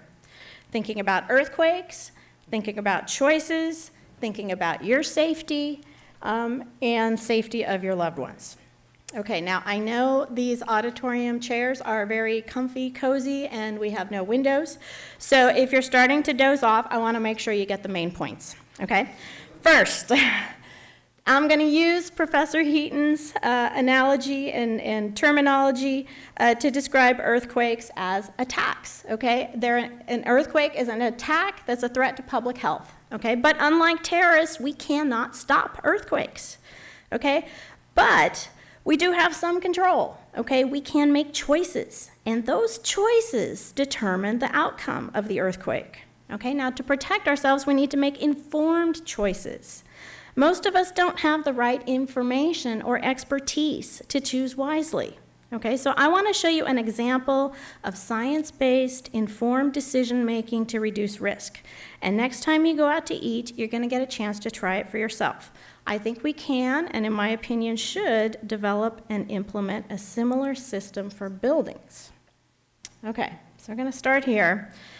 This is the horrible aftermath of what Professor Heaton would call an earthquake attack. Okay, in more technical terms, it was a magnitude 7.6 earthquake on a strand of the North Anatolian Fault in Turkey. More than 17,000 people died from that earthquake on August 17, 1999. It was a sobering event for California seismologists because there's a lot of similarities between the tectonics of Turkey and California, between the North Anatolian Fault and the San Andreas Fault.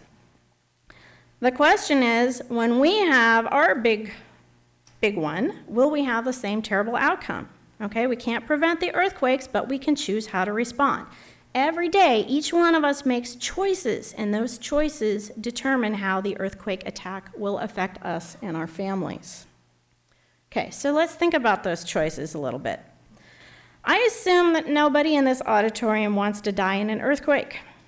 Most people want to live long and healthy lives. But it's well known that many people choose to engage in activities such as smoking, excessive drinking, overeating, that shorten their life expectancy and can cause serious health problems. Some choose to do it knowing the consequences, and others without knowing or understanding the consequences. But they all make a choice. So let's consider the question. Did these people choose to die in an earthquake? Almost certainly not, or at least not knowingly. They did choose which building to spend time in. Or in the case of children, their parents chose for them. That choice ultimately determined whether or not they survived the earthquake.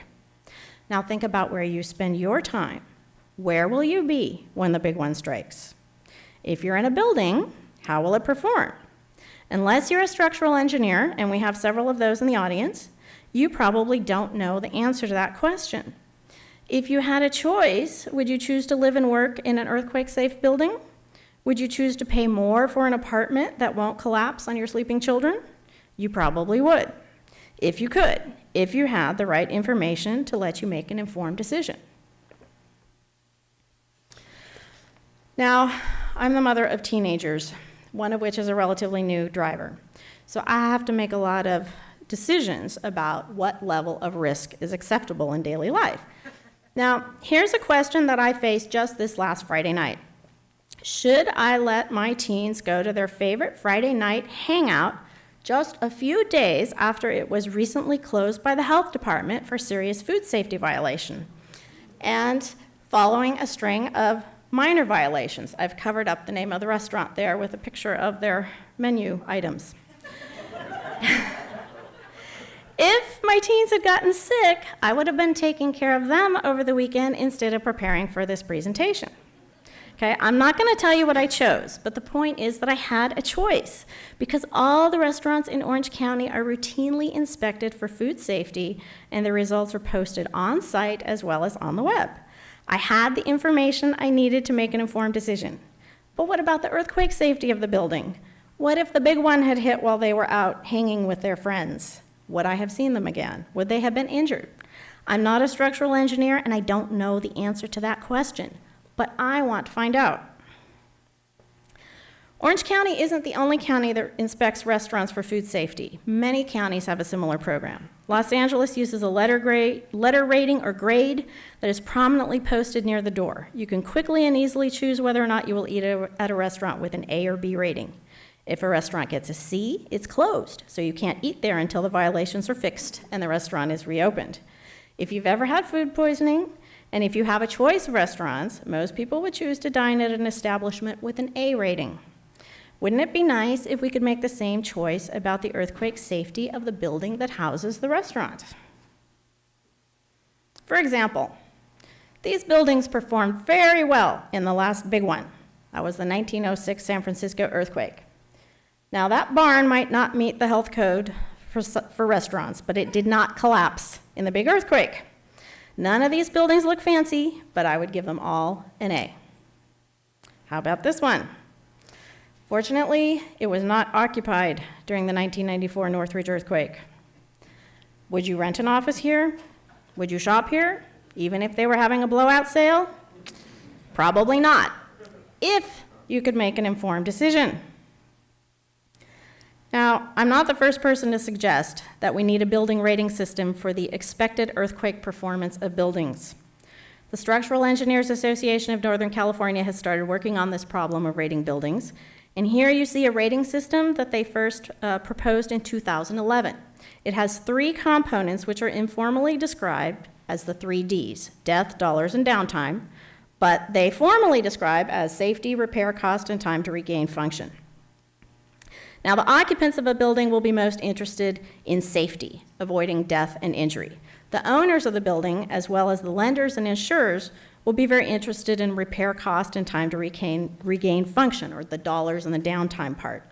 It's expensive and time-consuming to evaluate a building on all 3 components, and therefore many buildings have not been analyzed.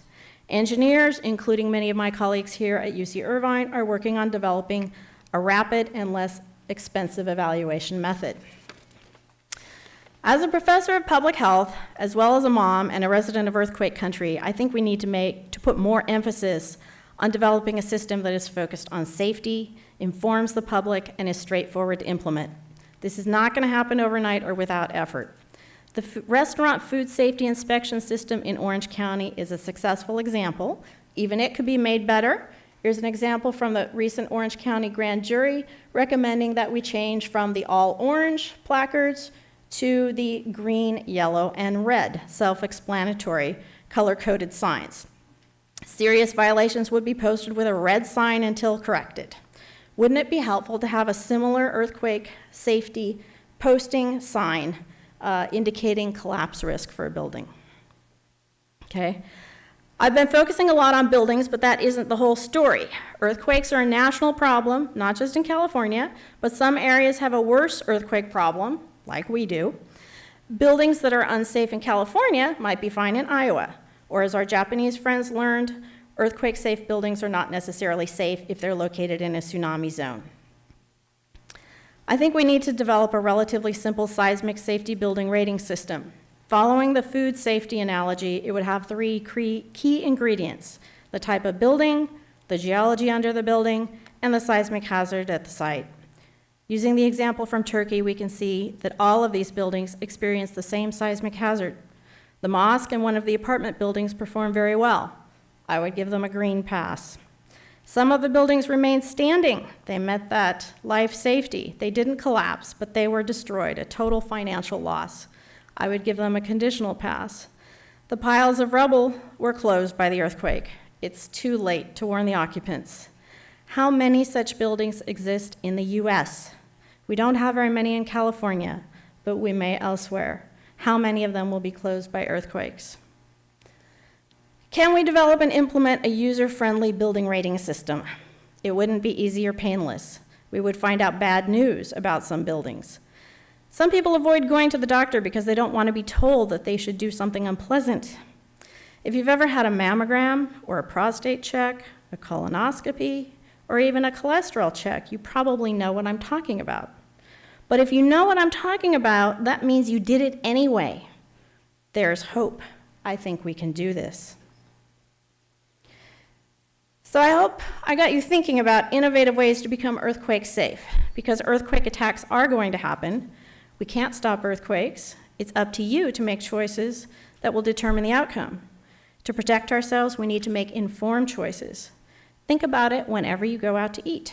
We can develop and implement a similar system for earthquake safety, and I think we should do so. So thank you for listening. I'm now going to ask our last speaker to come up.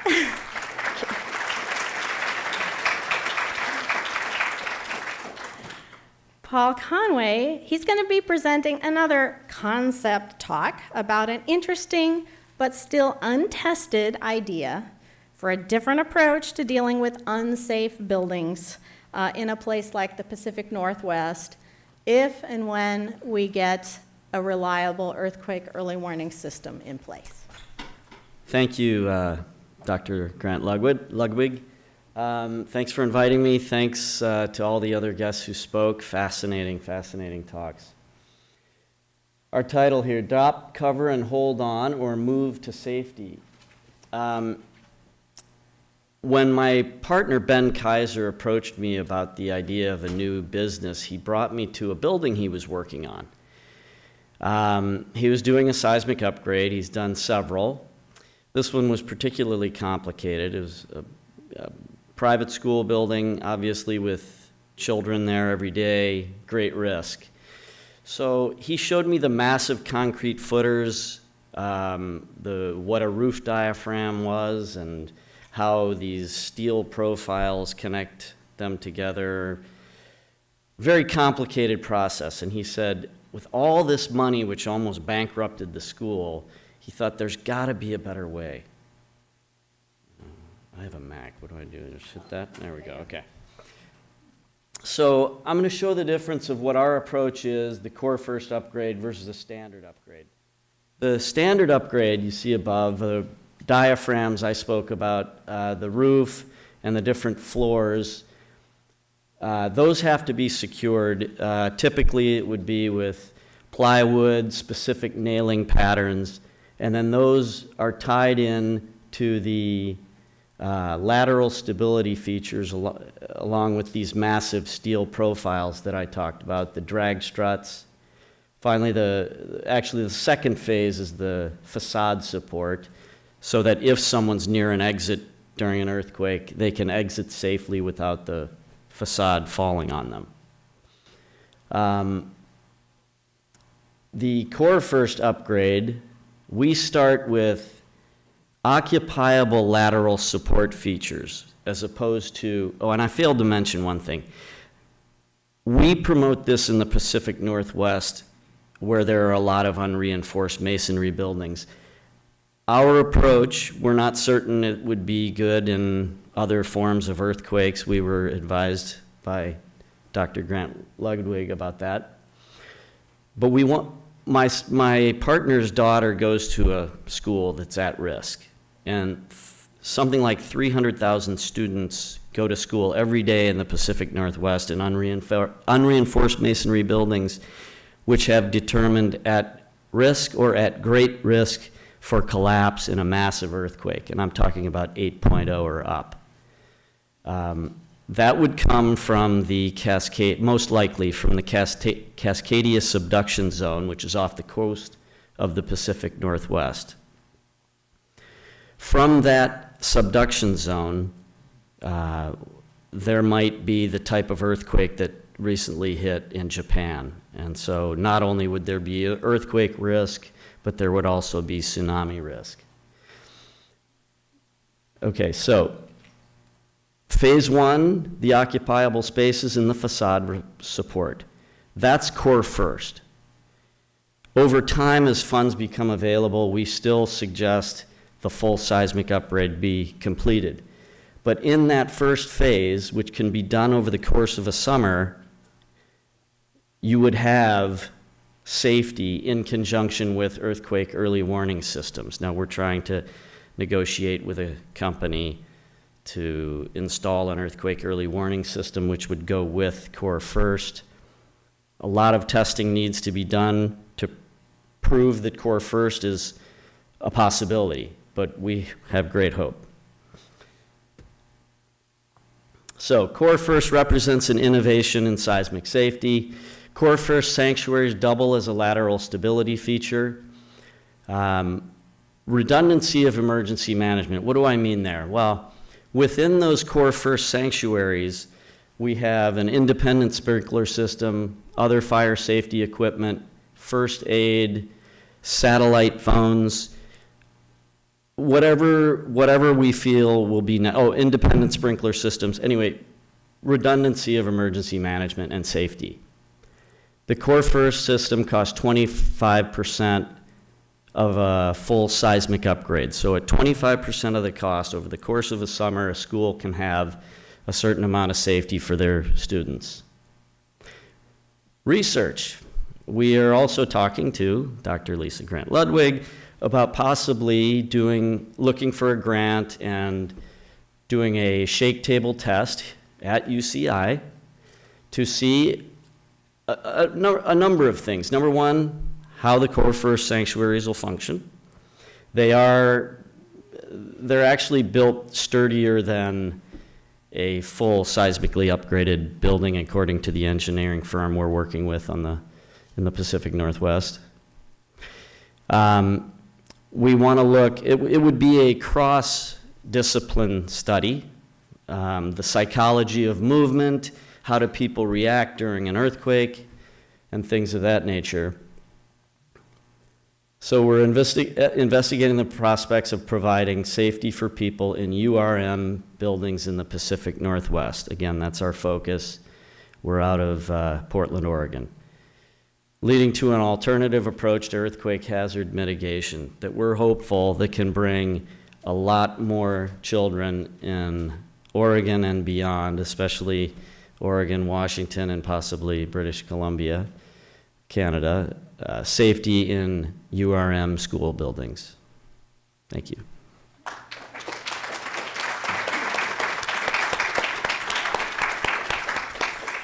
Okay, thank you to all of our speakers. I'd like to ask you now to please take your places at the table and, okay.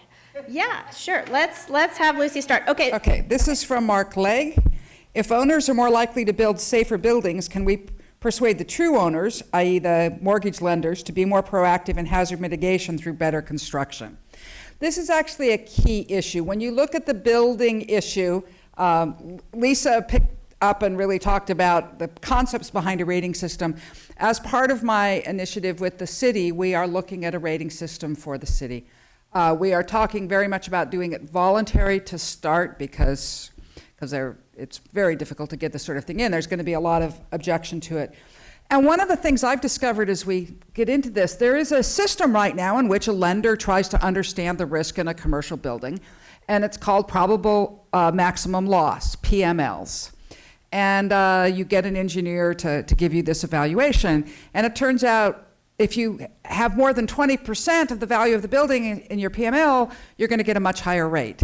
So astonishingly, a large number of PMLs come in at 19.9%.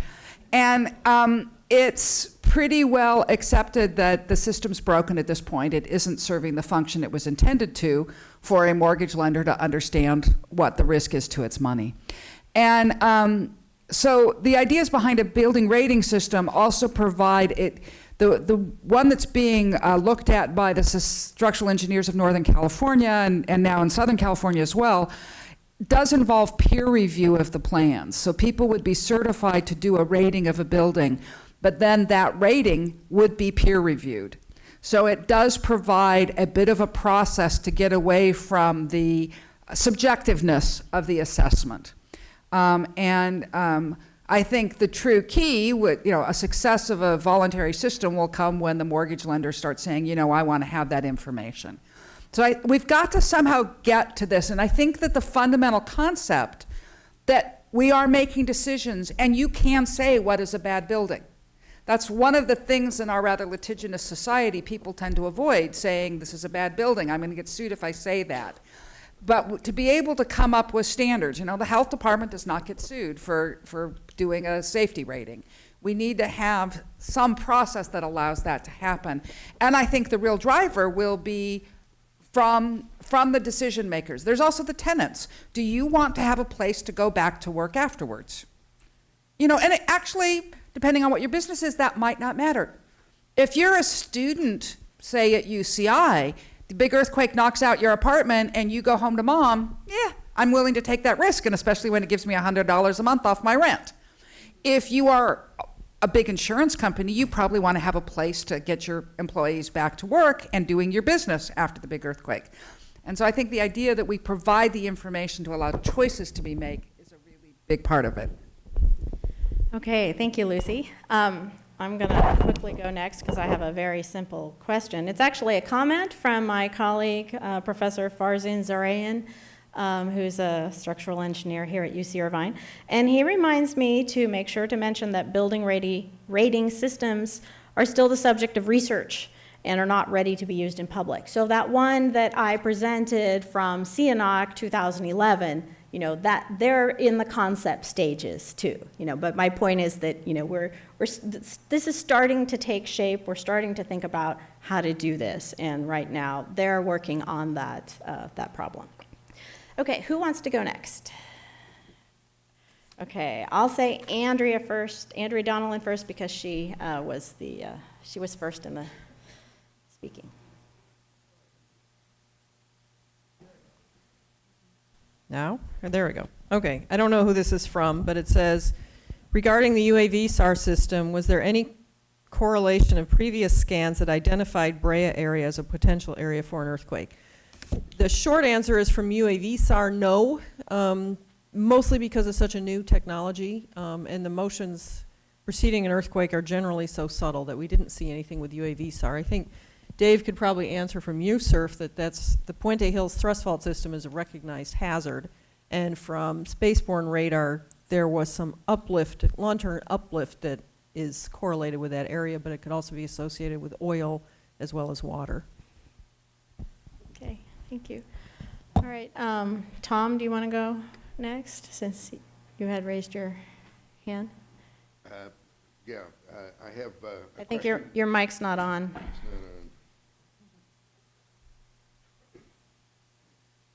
Before I take the question that is here, I just want to comment on the rating system.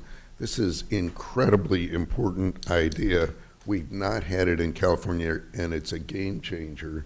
And as Farzan Zarayan has said, from the structural engineering point of view, this is a hard job.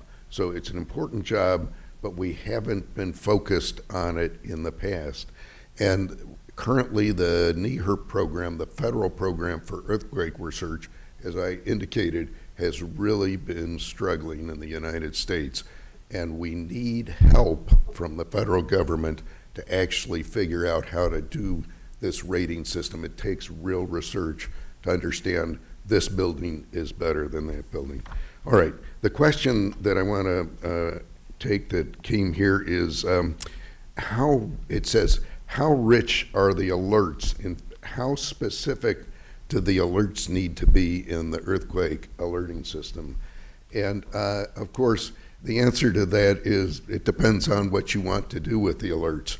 So if the alerts are going to do something like control the infrastructure of your transportation system, you want as much information as possible.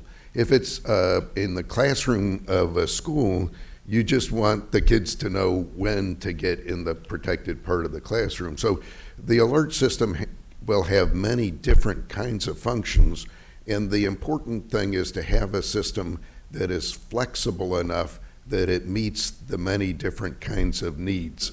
And we're trying to make the messages in the alerts efficient and effective, and then the application of what happens with the alert depends on what software is receiving the information. It's some local software that determines to tell the people what to do. So eventually your smartphone will come on and the alert will just tell you what to do, and it will be very specific to where you are. So we're working on how to make the alert system know that you're in a tall building, and that tall buildings react very differently than if you were on the ground. So the systems that we're working on will tell you you're in a tall building, you're on the 13th floor, you could expect this shaking to last for several minutes, stay away from the windows, don't get in the elevators, stop screaming, it's supposed to do this.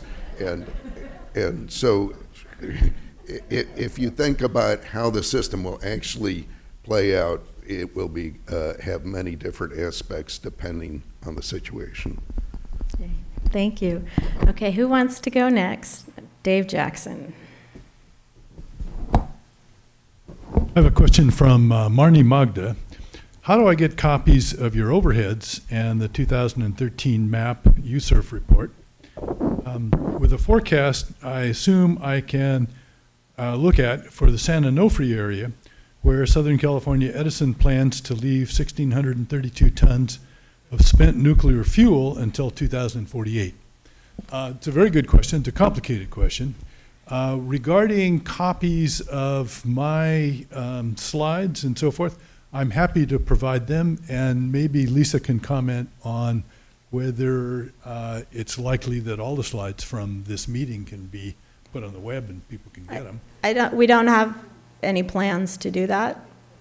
Yeah, the proceedings are being filmed, and I'd be happy to provide my slides. They're all publicly available.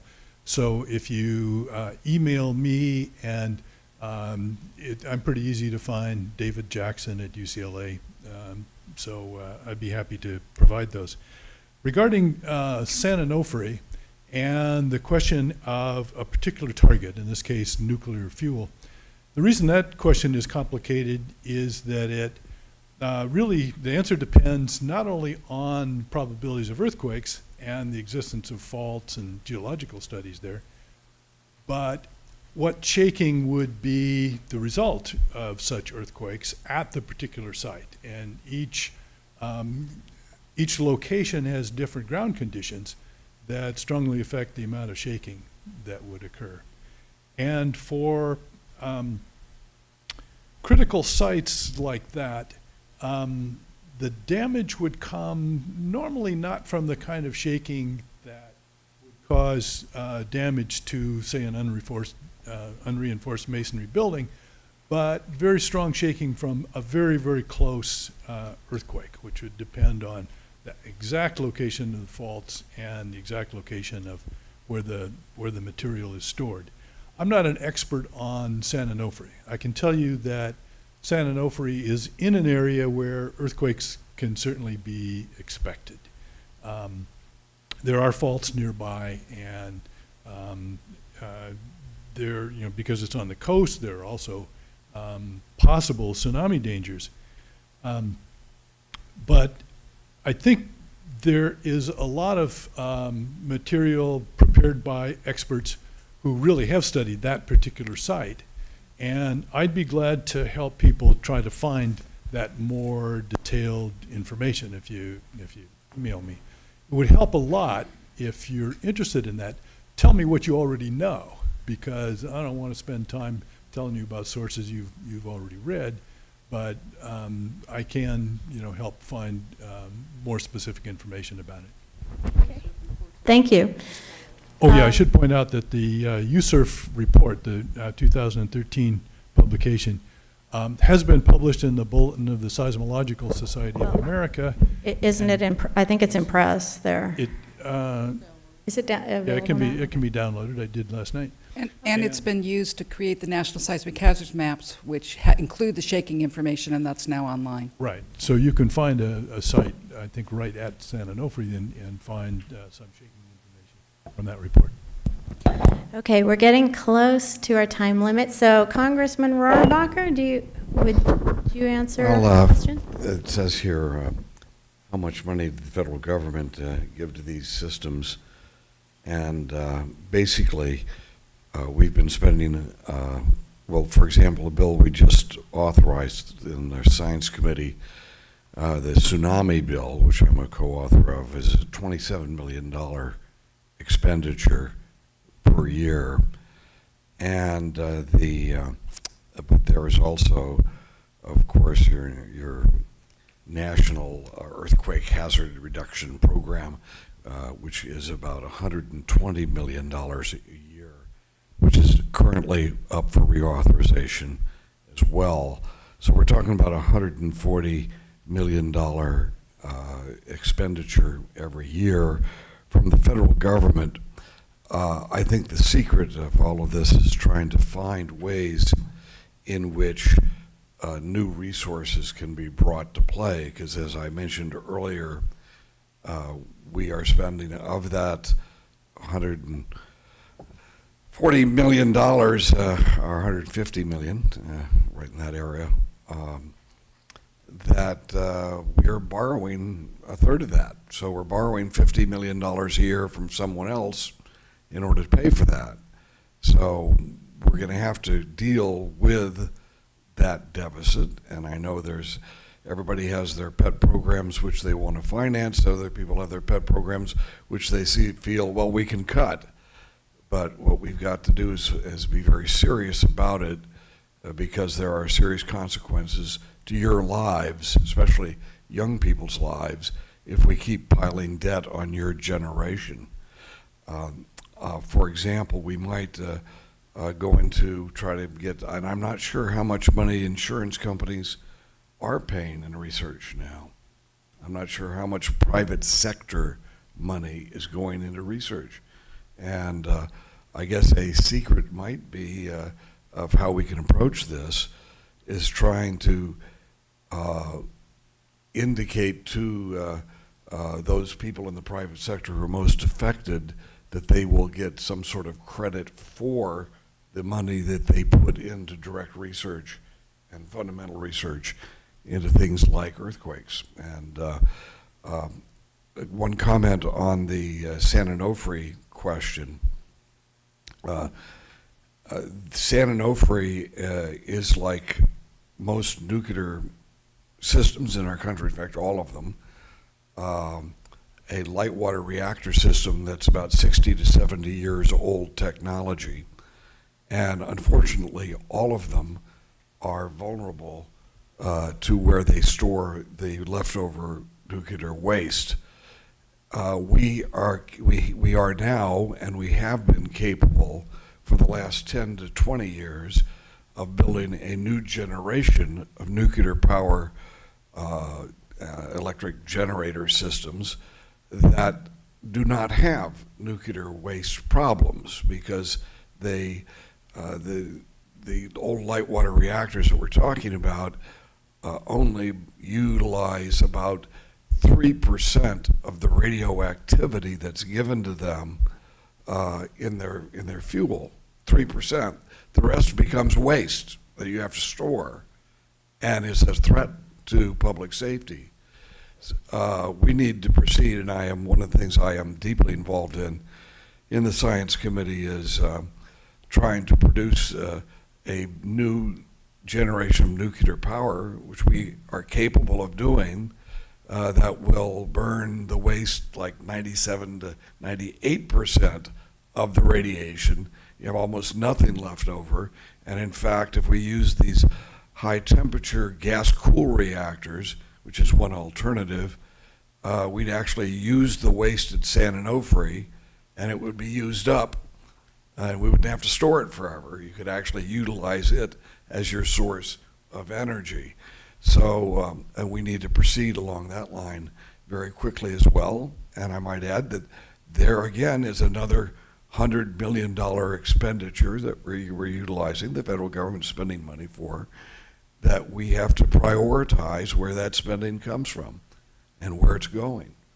So, but I very sympathize with whoever is concerned about San Onofre. I think there's every reason for us to be concerned about the safety of that, and I think the shutting down that plant was, under current circumstances, was the right thing to do, and we need to make sure that we are focused on developing the new technologies that will get rid of the waste that's already there. Thank you, Congressman Rohrabacher. Okay, Lucy has one more. And I do it very quickly. Okay, go for it. One more. In your opinion, what is the one thing that UC Irvine can do to become a more resilient, earthquake-ready institution? The thing is that actually being resilient depends on what your problems are. So the one thing you need to do is make a commitment to do it and start really trying to look at what your issues are. I would recommend this to any organization. Do actually what I'm doing with the City of LA right now. Look at what your risks are, look at what your vulnerabilities are, and look at what is worth working on. And that means making a commitment as an organization to come together and put priority on this, because it really is the future for all of us in Southern California.